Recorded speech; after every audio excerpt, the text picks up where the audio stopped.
আমরা বেসিক্যালি মহিলা প্রফেশনের সঙ্গে যুক্ত নার্সিং স্টাফেরা অল অফ আস মহিলা এবং তাদের যদি সেফটি সিকিউরিটি না দেখা হয় তাহলে কিভাবে ডিউটি করব? আমরা আনপ্রোটেক্টেড ডিউটি করি প্রতিদিন, ইচ অ্যান্ড এভরি নাইটে আমরাই থাকি।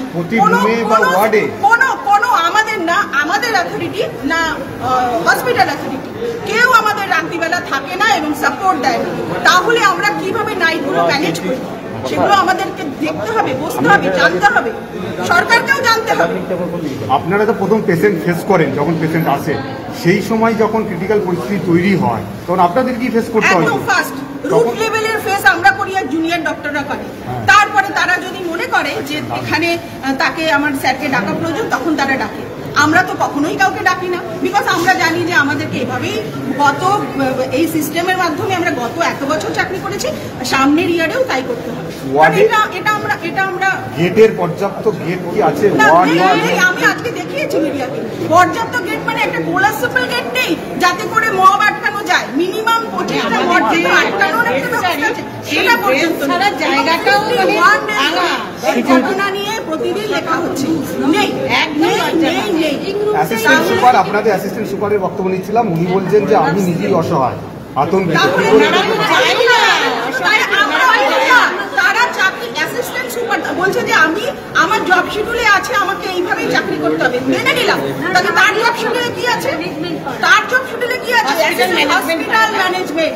What is hospital management? ম্যানেজমেন্টটা কি তারা করছে? নার্সকে দিয়ে সবকিছু বলছে। হাসপাতালে কথা শুনলেন আমরা শুনতে তো হবে।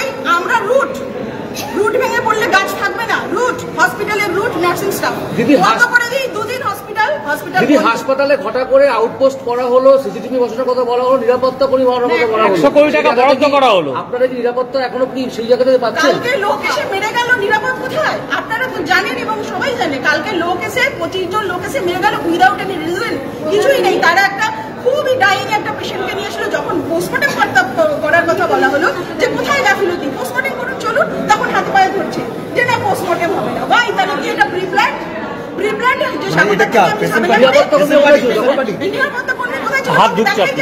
যে একজন ছিল সে এখানে নিরাপত্তা কর্মীদের দেখে আসুন না যান। আমি তো চাই যে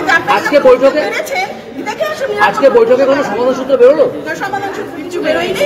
ওনারা বলেছেন আমরা সময় চাইছি, আমরা চুপ, এবং জুনিয়র ডক্টরও বলেছে লিখিত কিছু দিন, না হলে আমরা আর আপনাদের বিশ্বাস করতে পারছি না।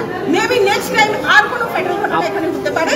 আমরা সেই জন্য ওরা সিজ ওয়ার্ক করছে, বিকজ ওদের কোনো রেজিস্ট্রেশনের প্রবলেম নেই। আমরা যেহেতু চাকরি করি আমাদের অনেক রকম বার আছে, আমরা সিজ ওয়ার্ক করছি না, আমরা এরকম অল্টারনেট করে ডিউটি করছি। মানে ওরা সিজ ওয়ার্ক করছে এবং গত 2 মাস ধরে সিজ ওয়ার্ক করছে, আমরাই ওয়ার্ড সামলাচ্ছি। আপনারা কি এখনো অব্দি নিরাপত্তাহীনতায় ভুগছেন? এখনো পর্যন্ত অলওয়েজ ঠিক আছে। প্রিন্সিপাল এবং এমএসপিপি চুপ ছিলেন বিকজ দে আর ফেলিওর, তারা কিছু করতে পারে না। কি বললেন মিটিং এ আজকে? আমরা এটাই বললাম যে আমরা সেফটি সিকিউরিটি চাই। শুধু সিসিটিভি থাকলে তো হবে না। সিসিটিভি গুলো সার্ভিলেন্সের লোক চাই। যে সময় কোনো জায়গায় কোনো ঘটনা ঘটছে সেই সময় আমার ওখানে আমার সিকিউরিটি প্রোভাইড করা দরকার, পুলিশ প্রোভাইড করে, সেটা বলার জন্য কে আছে? কেউ নেই। বন্ধ করে সিসিটিভি থাকলে কে দেখবে? আপনারা কাজ করছেন এখন? হ্যাঁ, অবভিয়াসলি আমরা কাজ করছি বিকজ উই আর সার্ভিস। হাসপাতাল কর্তৃপক্ষ কি আশ্বাস দিয়েছে? না, ওনাদের কাছে লিখিত চাওয়া হচ্ছে আশ্বাস। তো ওনারা প্রিভিয়াস 2 মান্থ ধরে এই ঘটনার পর থেকে বলেই যাচ্ছে যে আমরা আপনাদের সিকিউরিটি দেখছি, কিন্তু আজকে আশ্বাস কেউ কি করে দেবেন? উনি কি আজকে যদি বলি আজকেই তো করতে পারবেন না। যেটা দরকার, পেশেন্ট ওয়ার্ডে যাবে, তার সঙ্গে লিমিটেড লোক যাবে, 2 জন 4 জন ম্যাক্সিমাম, এবং যত আনওয়ান্টেড লোক যাদের হাসপাতালে দরকার নেই তাদেরকে হাসপাতালের বাইরে রাখতে হবে। তাহলে আমার রোগী, আমি তো নিশ্চয়ই করে উদ্বেগের মধ্যে থাকবো, কিন্তু যাদের সেই উদ্বেগ থাকবে না তারাই কিন্তু এই ভ্যান্ডালিজম গুলো করবে। ফলে এইটাকে আমাদের সুনিশ্চিত করতে হবে যে ওয়ার্ডের মধ্যে ঘটনাটা ঘটেছে কোথায়, বেসমেন্টে নয়, গ্রাউন্ড ফ্লোরে নয়, তারা অতগুলো ফ্লোর উঠে গেল কি করে, কেউ তাদের বাধা দিল না। এই পরিবেশটা আমরা চাই। ব্যারাকপুরের সিপি আসছে, কিছু এখনো পর্যন্ত কিচ্ছু দেখি। বলবেন আপনারা কথা? হ্যাঁ, নিশ্চয়ই বলবো, আমাদের নিরাপত্তা তো চাই। স্বাস্থ্য আধিকারিক এসে হ্যাঁ, নিশ্চয়ই এটা করবো। স্বাস্থ্য আমরা তো সুরাহা চাইবো, কিন্তু মৌখিক সুরাহা, মৌখিক প্রতিশ্রুতি, মৌখিক আশ্বস্ত অনেক করা হয়েছে। দিদি গ্রুপ ডি এবং জিডি স্টাফদের কমান্ড সিকিউরিটি ড্রেস পরিয়ে নিরাপত্তার বিষয়টাকে করতে যাচ্ছে, কি বলবেন? সবুজ এবং নীল রঙের কমান্ড সিকিউরিটি লেখা, তারা বলছে আমাদেরকে জোর করে পড়ানো হয়েছে সিকিউরিটি, কি বলবেন? কি বলবো, এটাকে লজ্জাজনক বলবো। যারা এই ব্যবস্থা করে তাদের বাড়ির সামনে, তাদের অফিসের সামনে তো শয়ে শয়ে পুলিশ আছে, তাহলে আমাদের তো শয়ে শয়ে পুলিশ চাইছি না। আমরা সুষ্ঠুভাবে কাজ করতে পারি, রোগী পরিষেবাটা ঠিক মতো নিতে পারে।